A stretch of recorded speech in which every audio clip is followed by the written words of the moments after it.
Have you ever wondered how one painful sentence from your past can still shape the way you see yourself today? Somebody told you that you were not smart enough. Somebody made you feel invisible. Somebody laughed when you tried. Somebody ignored your gift. Somebody made you feel like your voice did not matter. And years later, you are still carrying that moment like it was the truth. But it was not the truth. It was a label. And today, that label has to break. This message is for the person who knows they are called to grow, create, serve, lead, build, heal, and become more. But every time you try to move forward, something inside whispers, "Who do you think you are?" You want to start, but you hesitate. You want to speak, but you silence yourself. You want to serve, but you keep questioning your worth. You want to step into purpose, but your past keeps trying to pull you back into hiding. Here is the truth. The enemy does not always have to destroy your calling. Sometimes he just keeps replaying your shame, because if he can keep you embarrassed about where you came from, he can keep you from using what God taught you there. But what if your small beginning is not a weakness? What if it is preparation? A slingshot looks simple until it is stretched. It looks powerless until it is aimed. It looks ordinary until it is released. And that is what faith and discipline can do in your life. Faith gives you confidence. Discipline gives you direction. Obedience gives you movement. And when those three come together, what looks small can become powerful. Most people miss this. You are not called to look impressive. You are called to be faithful. There is a difference. Looking impressive makes people notice you. Being faithful helps people. Looking impressive feeds pride. Being faithful builds character. Looking impressive chases attention. Being faithful creates impact. So stop asking, "How do I look?" Start asking, "Who am I called to serve?" Because purpose becomes clearer when service becomes louder than insecurity.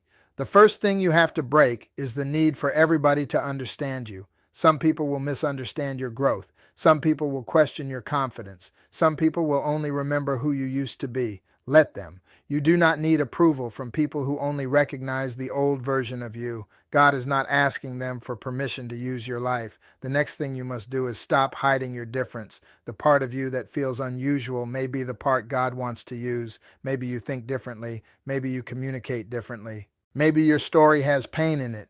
Maybe your path was not traditional. Maybe you had to grow through things other people never saw.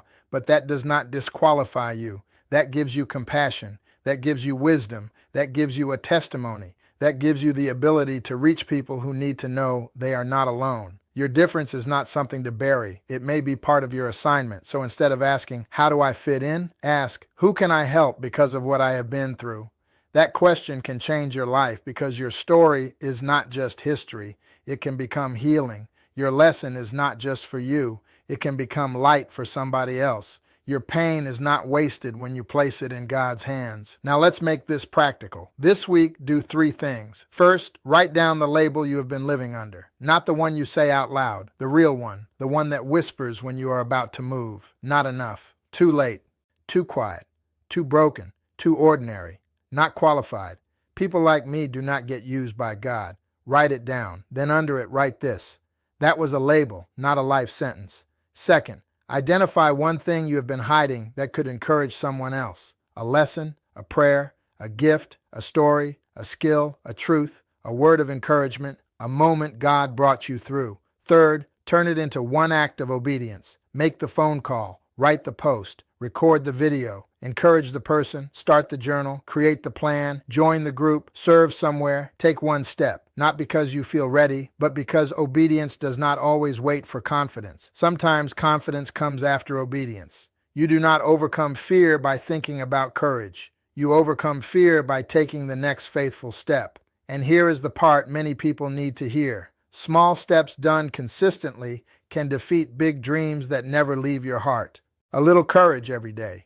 A little prayer every day, a little discipline every day, a little service every day, a little obedience every day. That is how confidence is rebuilt. That is how character grows. That is how purpose becomes practical. That is how you stop hiding and start becoming. God is not asking you to become someone else. He is asking you to stop burying who He already created you to be. So stop shrinking. Stop apologizing for your assignment. Stop letting people from your past define your future. Stop waiting until you feel big enough. You do not need to feel big. You need to be faithful. Like this video, subscribe for more faith-based wisdom on mindset, purpose, discipline, and personal growth, and share this with someone who needs to remember that their life still matters. Also, download the free guide in the description below if you are ready to turn your wisdom into action. Remember this, your small beginning is not proof that you cannot be used. It may be the very place where God teaches you how to trust Him,